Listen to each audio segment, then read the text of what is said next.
clouds parted over the Isles of Boreas. It was time to choose. The rebellion was in trouble. Ravens were scouting for the secret rebel base. They needed a game changer. Pieces of the Sky Ripper had surfaced. Or so a scholar in the mountains had told him. Surely the weapon that banished the lost gods could defeat the Emperor. Also, a temple had risen out of empty desert. The Emperor had brought the Sky Ripper pieces up out of ancient burial by his obscene rituals. Could this be where the Iblis Stone was hidden? Someone better get it before he does, thought Reynardo. And also, his old friend Lupino needed rescuing. Of course, Reynardo had a pretty strong suspicion that Lupino had betrayed the rebellion. But could Reynardo really leave an old friend to the Ravens?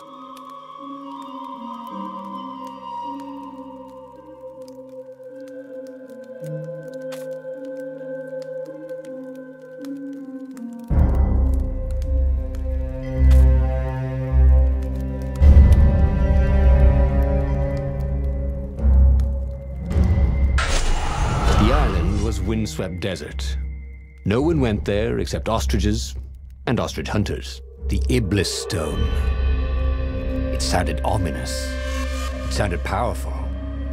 If the Emperor was searching for it, it must be dangerous. And so, Reynardo went ostrich hunting.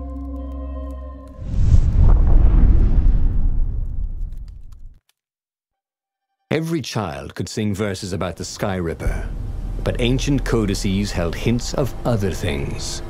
A stone that ate souls, a ruby that drank blood, a jewel only a righteous man could give away. Were all these things the Iblis Stone? Long hidden in a buried temple, another ancient item that was only resurfacing now, drawn up from the deeps by the Emperor's horrific rituals?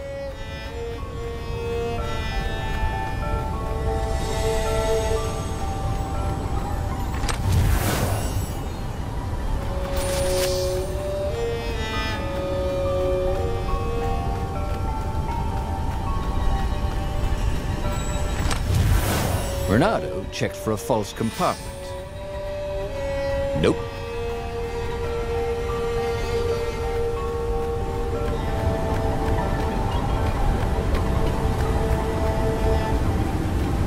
The air here tasted bitter.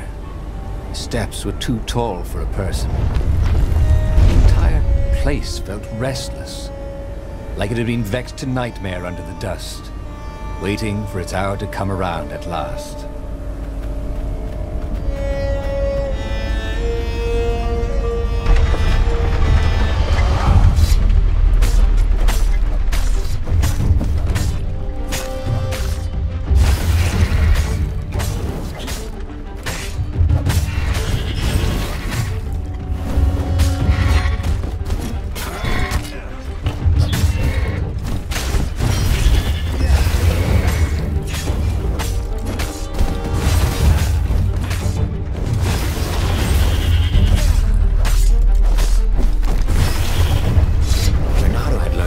Ravens were already here, cawing in frustration.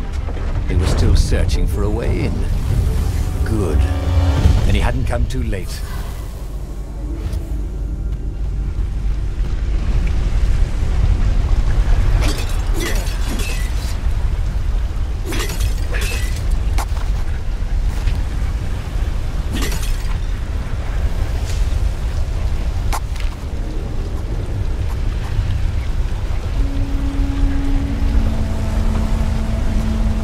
Cool. Wish I could do that.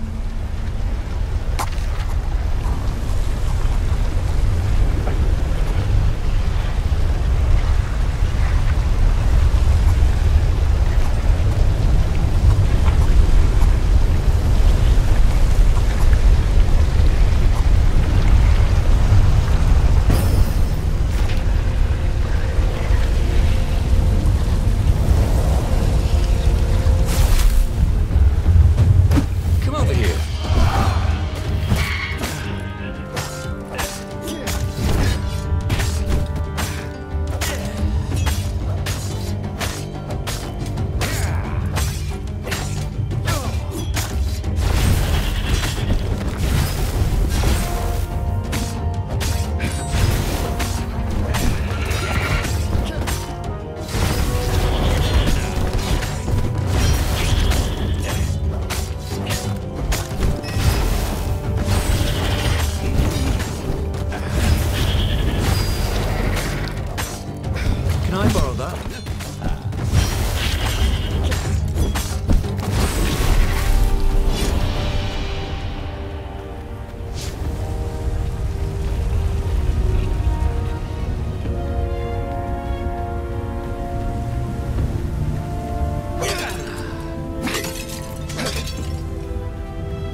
was really fun was hooking yourself onto a moving ship.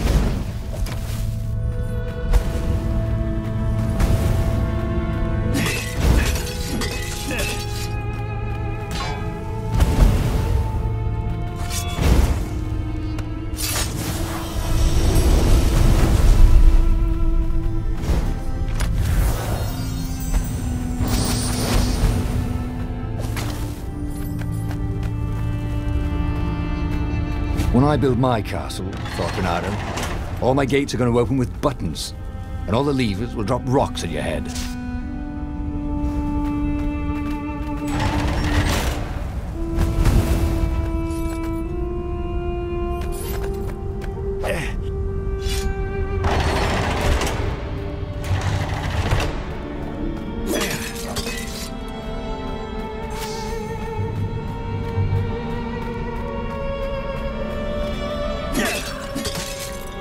He was practically sure he'd find something useful in one of these things.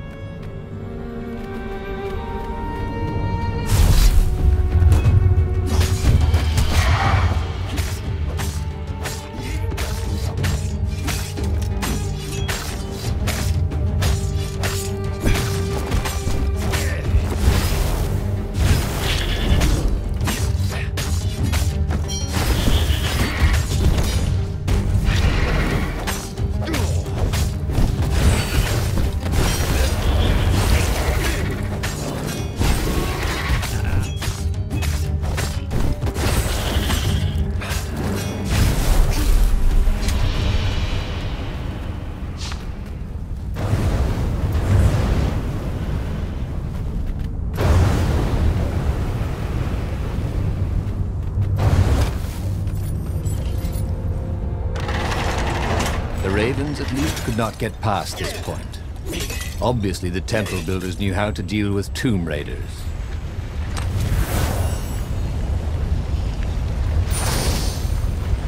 He wasn't that good. Yet.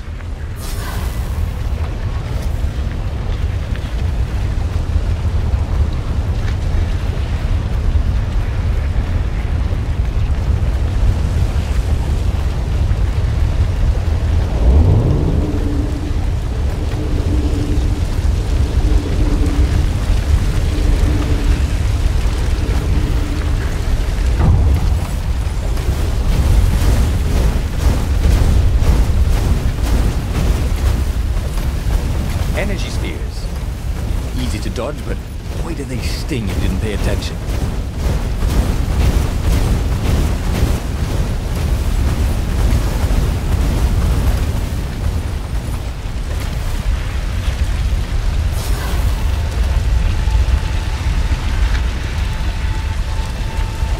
It was a stone of the purest blackness. It reflected no light, like a void made solid. Nervous, he picked it up. I can make you mighty. Who said that? Give blood. It was the stone. Eager, thirsty. Kill the Emperor's daughter. Now you, Emperor. That seemed tempting and terribly wrong. Zenobia was the Emperor's greatest general and a potent witch. But they had been close once, and Bernardo wasn't sure he really wanted to be Emperor. Why not capture the core of Skyripper instead? It was the eye of a lost god torn out by the transcendent Emperor to power his greatest weapon. "It's the core," said the stone anxiously.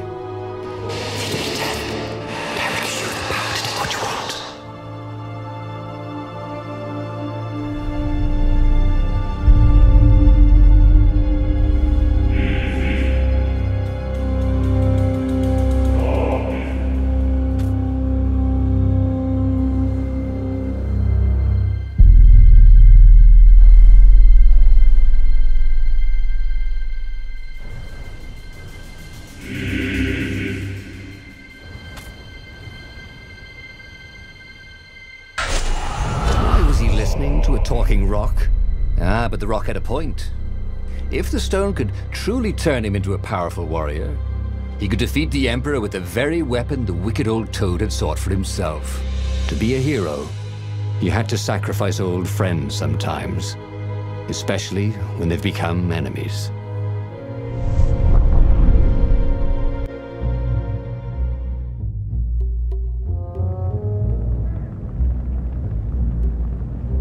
As he placed the impossibly black crystal in his gauntlet, Renato had a sudden vision.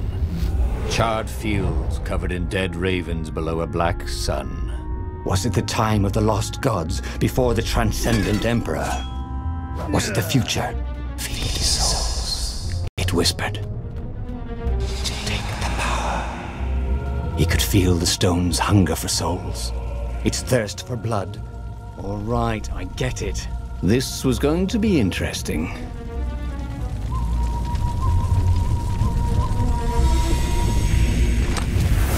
A chest that shiny deserved to be opened.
Once you try it, you're hooked.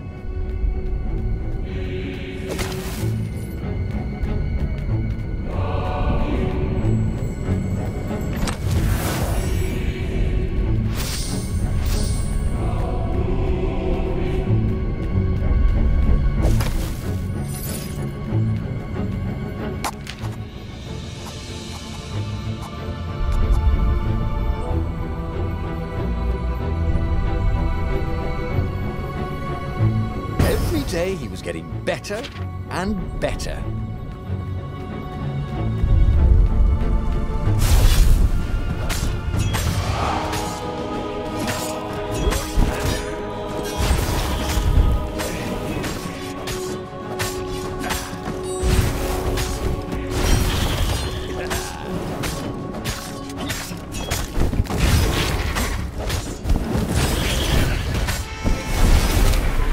The ravens on Zenobia's island were no match for Renato.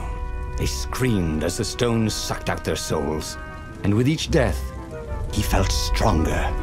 Take the power, the stone told him.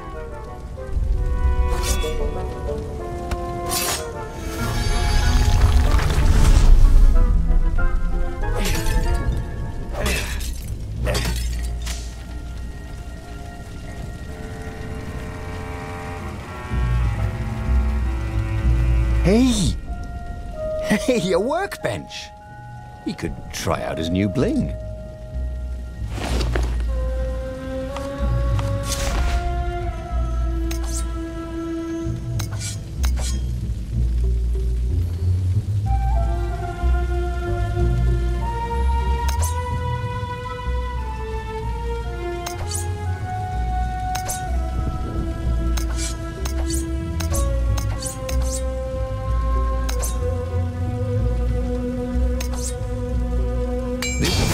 From the mystical East could make time itself slow for you.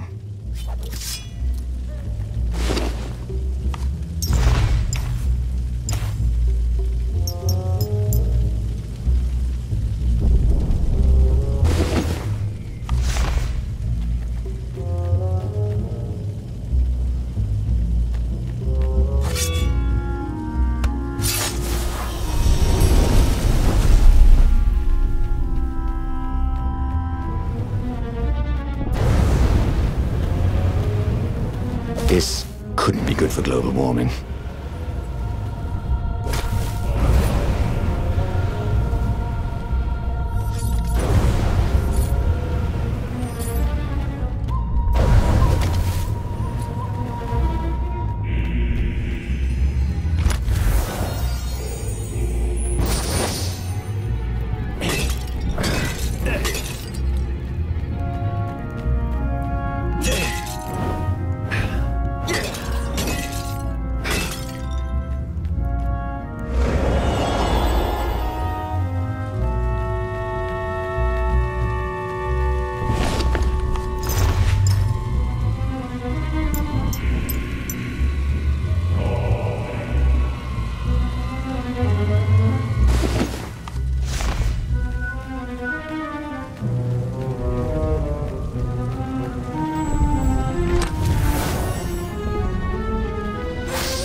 Zenobia was leading the Imperial Ravens here. She loved to be in the vanguard, where the danger was, where she needed her wits. Renato pitied whoever she was fighting, especially if it was him.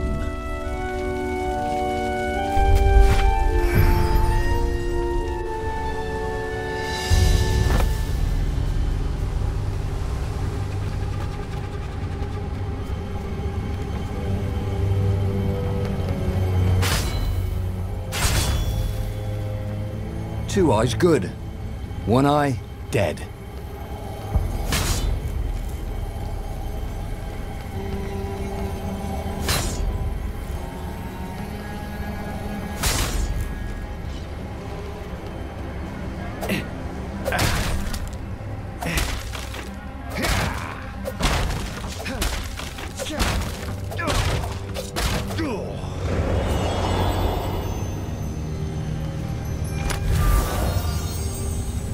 There was blood on this one, so it hadn't saved its owner.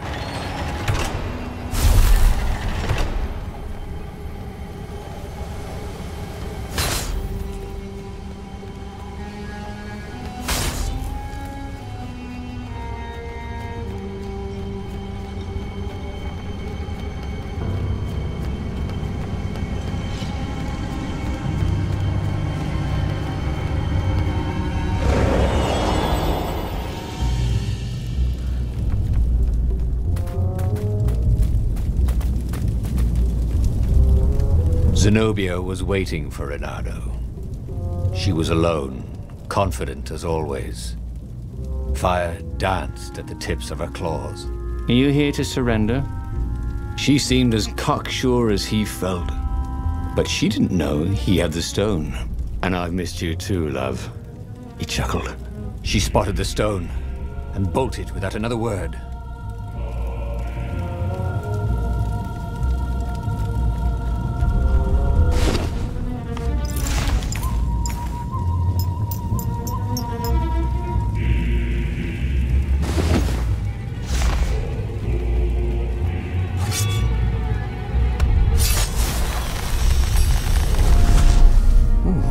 What's there?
really give you an edge.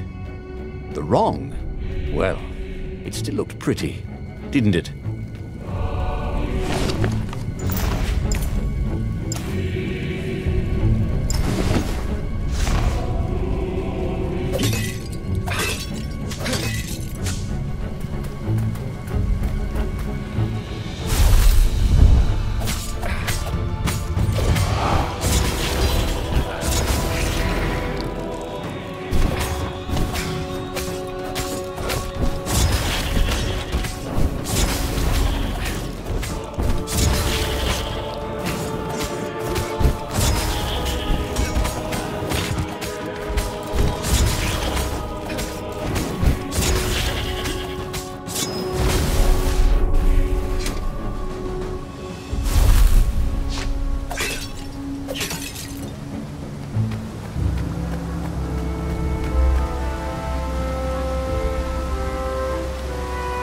Finally, Renato caught up to her.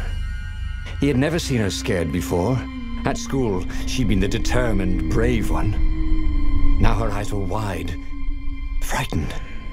He didn't like seeing her this way. Kill her, whispered the stone. You cannot win your rebellion without it. Please. No, said Zenobia. Not that way. Oh, they had been so close once.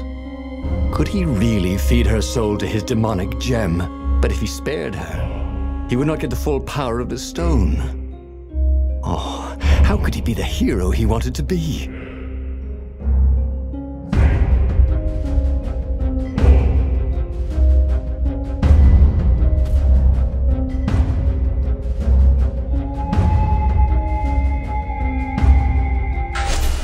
Renato hesitated. Zenobia was his greatest enemy. She was the Emperor's daughter and his greatest general, and the single person Renato least wanted to remove from this world, especially that way. She was holding her arms out before her, hands fluttering, fending him off with hopeless urgency. Nope, she was weaving a spell. He couldn't move. This thing is evil, she said. She slid the Iblistone out of its slot in his gauntlet and slipped it into a bag.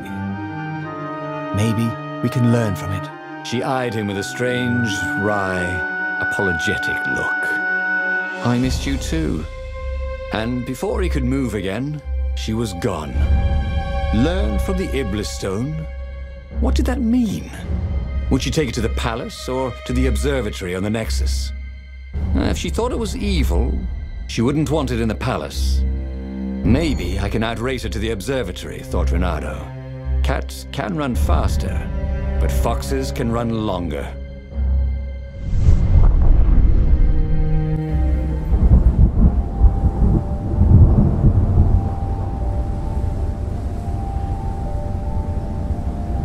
Renato felt a little sick.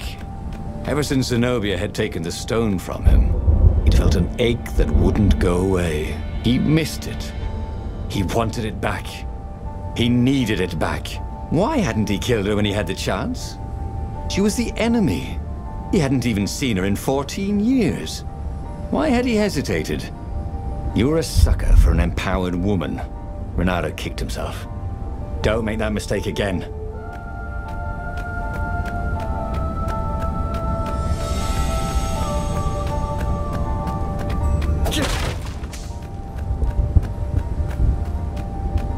Renato, smash!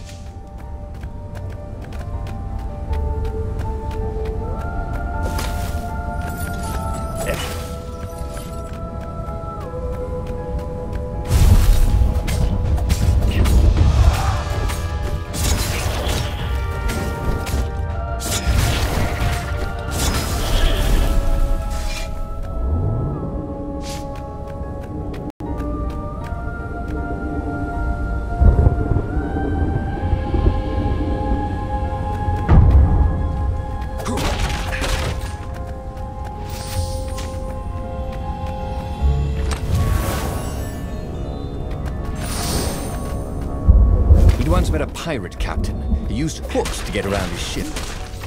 Oh, what was his name again?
ready to blossom within him, or something.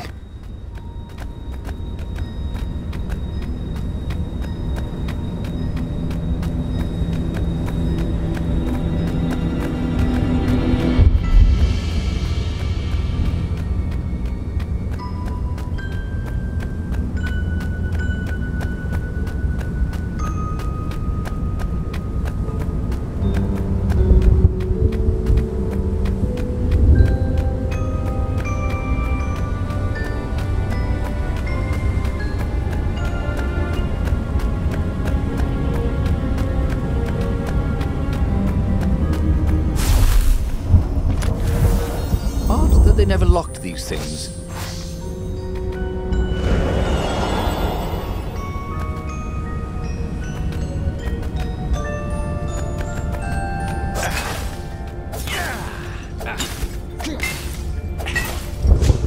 Zenobia thought the stone was evil. Was it? He longed to have it back. He'd felt so good killing ravens with it, and yet he'd felt unclean ever since he'd touched it. She confused him. She'd made him want to be a better fox, and then she'd abandoned him, never telling him she was the Emperor's daughter, never contacting him since. Well, who was she to tell him the stone was evil?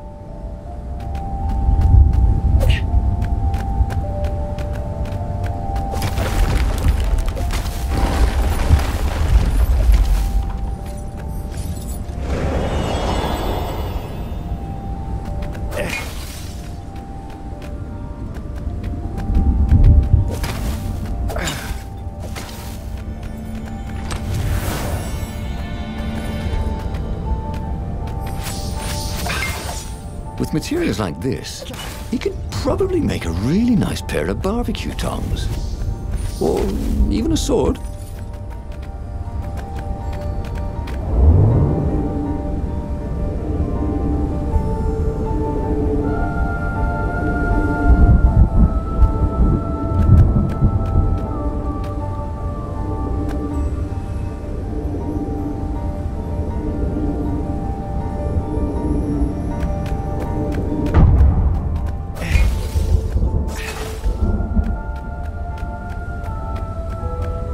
And while he was trying to recover the stone Zenobia had taken from him, the Imperial fleet was tightening its grip. He might fail to save the rebellion, and it would all be her fault. Renato felt a burst of outrage. Not only had she stolen his gem, she'd also stolen his scientists. Sure, they were neutral, but they had helped him discover what the Emperor was up to. They were supposed to be helping me, Renato thought. So unfair. It would be fun to try out that one. And here was a handy workbench.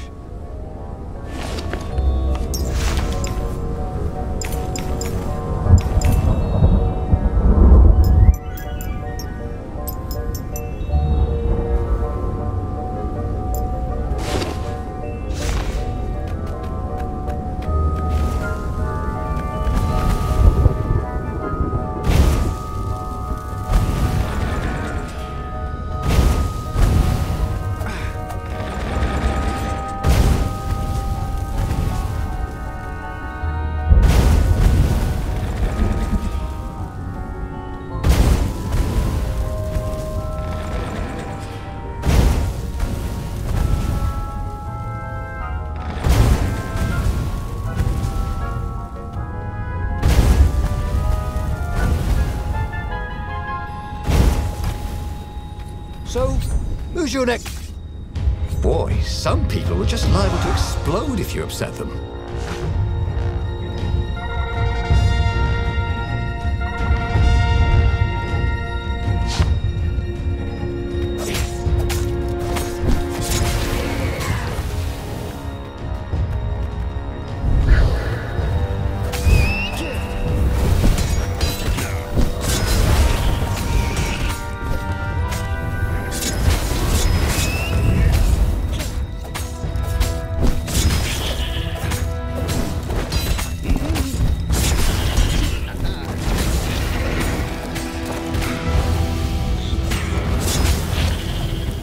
Burned fur.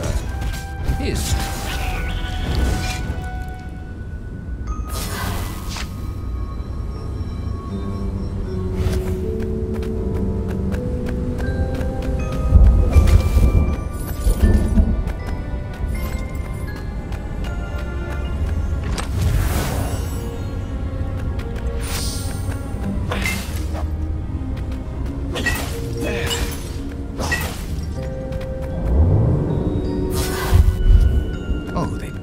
ought to put a railing on this thing, he thought.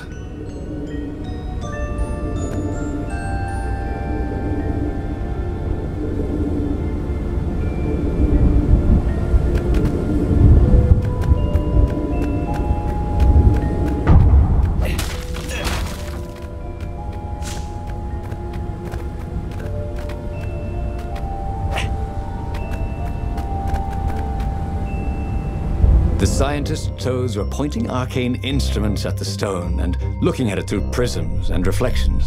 Mine, said Renato as he took back the stone. We need it for science, croaked the toads.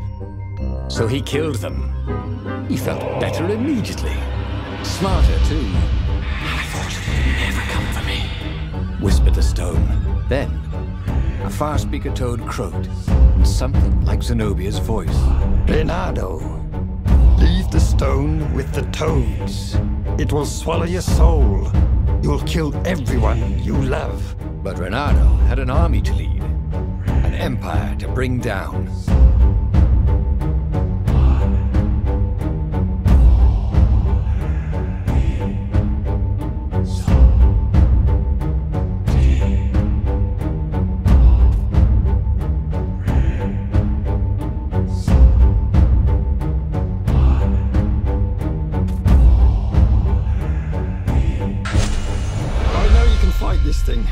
Zenobia continued in the far speaker's croak. You let me live. You know how evil it is. It will destroy you, Renato. It will destroy everything you love. She was right. He would get rid of it. Right?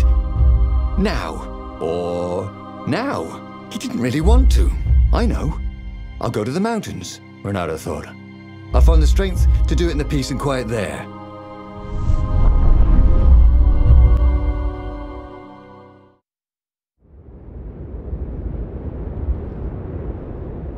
As the Farfarer landed at the foot of the mountains, Renato was surprised to find Lapino there. What are you doing here?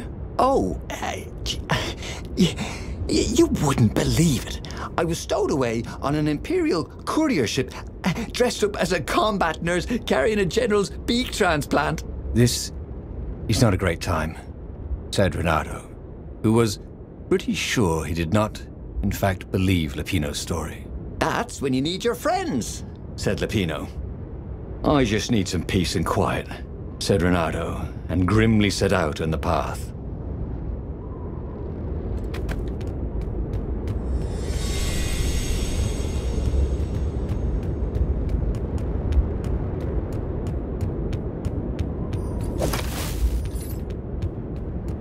Of all the artisans he was creating employment for, truly, he was a job creator.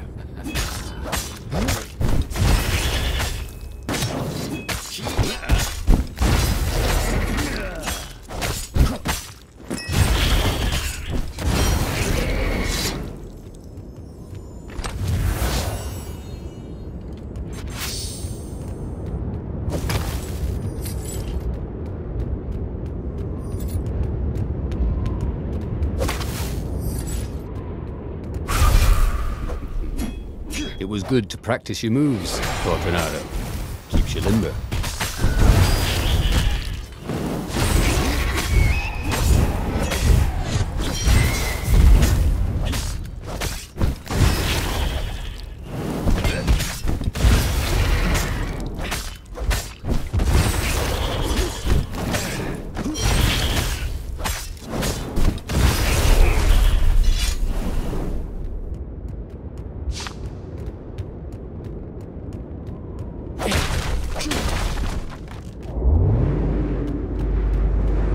Imagine if you built a house on one of these things.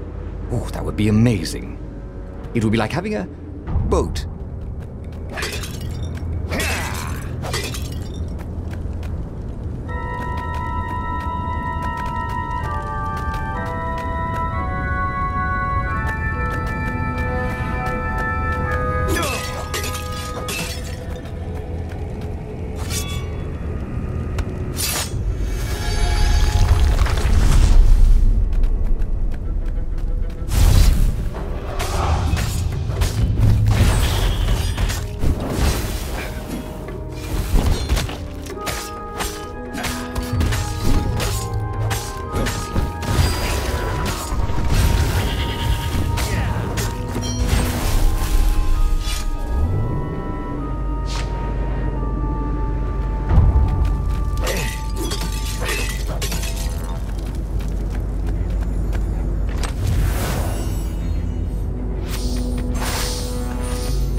Bernardo told his friend how he had slaughtered the toads and how he had nearly slain Zenobia. A terrible burden, this Iblis stone, sympathized the rabbit. Yeah, but I need it for the rebellion. Do you now? You know, you were a pretty fine fighter before you were wielding a demonic decoration. Oddly, the sword wasn't whispering at him to kill Lupino. Up ahead in the mountains, there was a peaceful spot. If he could rid himself of his burden anywhere, it was there.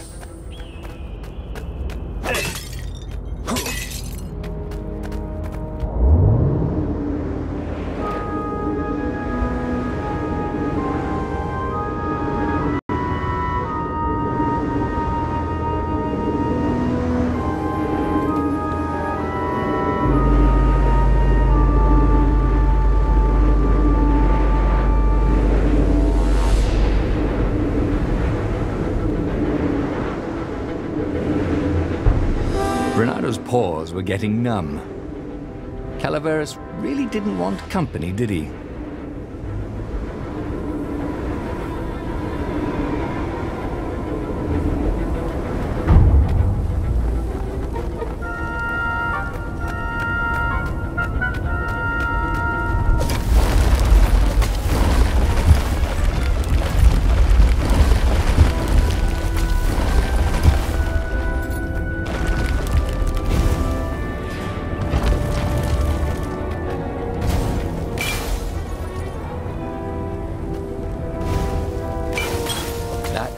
Bernardo thought it would make a difference, snatching the Iblis stone before the Emperor could get it. And it would destroy him. Zenobia and Lupino, they were both trying to save him. Peace. That was what he needed.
So much for peace and quiet.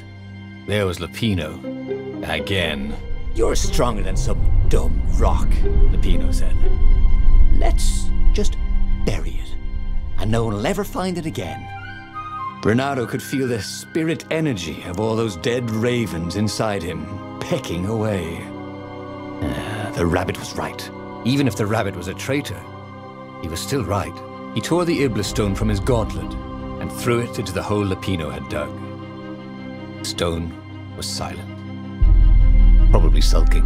Now whoop those Imperials, said Lupino. Are you coming? No, I can't come with you. It's my old injury, you know. Recently, it's been acting up terrible. I'd be no use to you at all. So Reynardo boarded the Farfarer alone. Reynardo felt lonely on board the Farfarer. How could his old friend Lupino, miraculously escaped from the Empire, leave him to face the final battle alone? Well, he'd abandoned Lupino before, hadn't he? It was only fair. And of course he felt lonely. He'd given up the Iblis stone and all the souls he feted. Of course he felt alone. But he had done the right thing. It had been hard to do, but there was no better feeling than that. Zenobia would be so proud of him.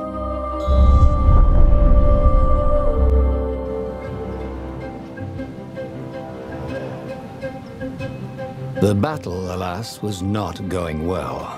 He no longer had the stone, and he'd never gotten the core. Lapino wasn't with him, and he was up against Zenobia, out there somewhere, maneuvering the Emperor's forces. The rebels had been outnumbered from the start, and he still had that aching longing for the stone. But that is what it means to be a hero. He would fight his way to Zenobia. He would show her what he was capable of. Just him, with no diabolic accoutrements. He would win, no matter the odds.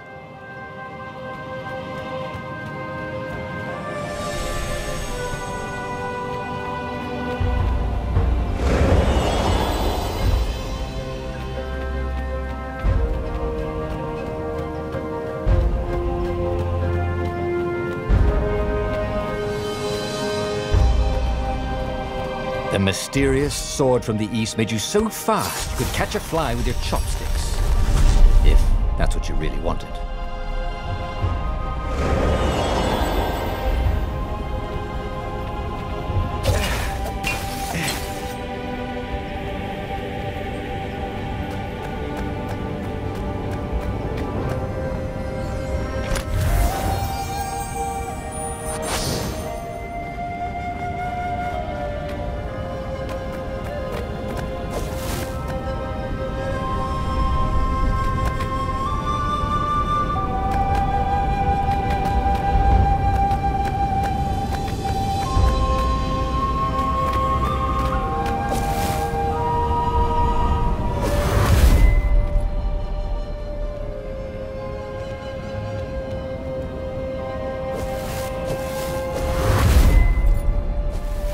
Don't look down, he thought.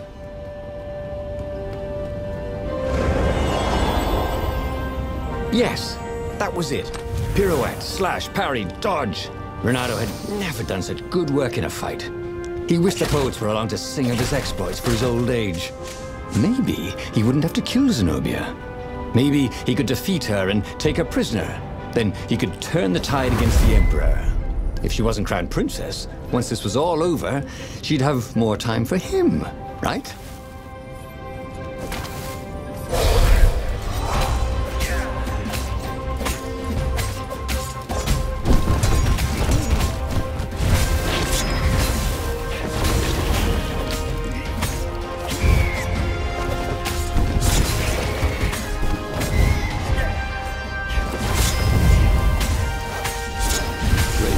Smell any better dead, Renato thought.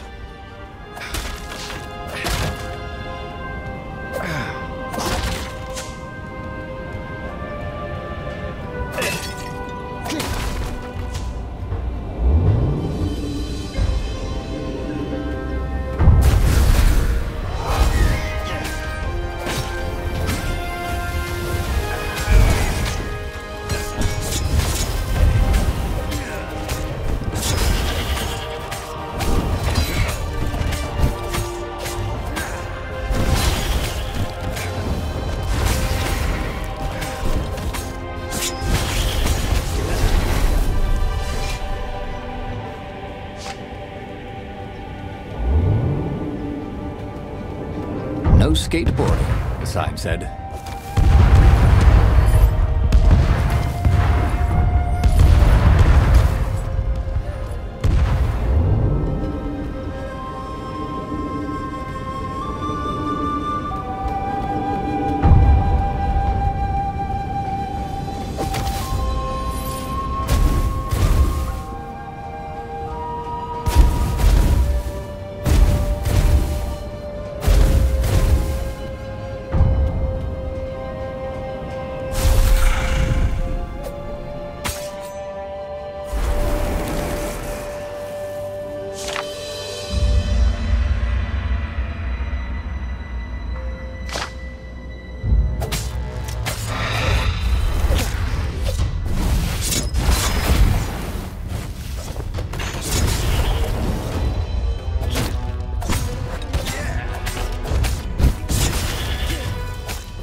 By some miracle, Renato fought his way to the Emperor's ship.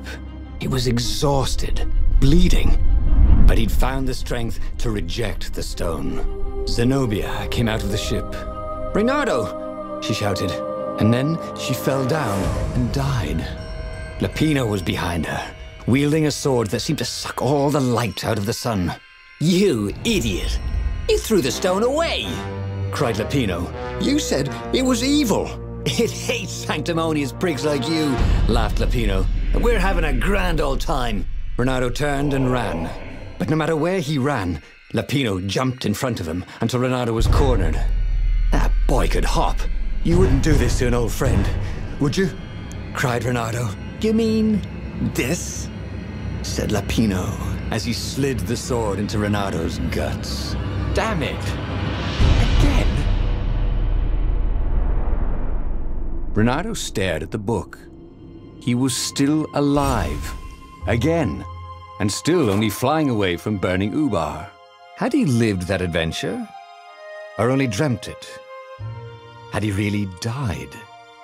It felt so real, not like a dream at all. And he'd lost again. Oh, he hated that. But he had made different choices. And he'd lost in a different way. It was the book, wasn't it? Oracles showed you your destiny. But this was showing him different ways he could die miserably. Thanks a bunch, book, he thought. But these were destinies that he did not have to fulfill. And he hadn't learned anything new this time. He'd done the same thing twice, yet expected a different outcome.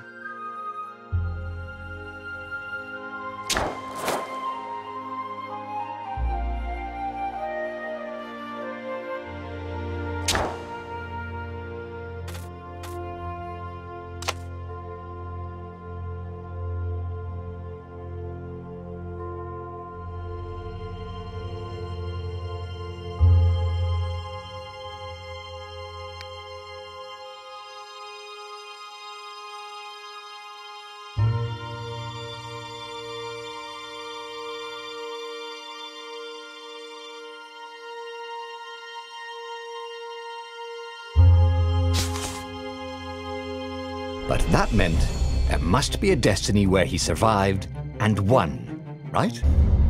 Otherwise, what was the point? And with that, the book's pages fluttered back once more to the beginning and... The clouds parted over the Isles of Boreas. It was time to choose. The rebellion was in trouble. Ravens were scouting for the secret rebel base. They needed a game changer. Pieces of the Sky Ripper had surfaced. Or so a scholar in the mountains had told him. Surely the weapon that banished the lost gods could defeat the Emperor. Also, a temple had risen out of empty desert, as tempting as it was to explore ancient mysteries. There was a war going on. And also, his old friend Lapino needed rescuing.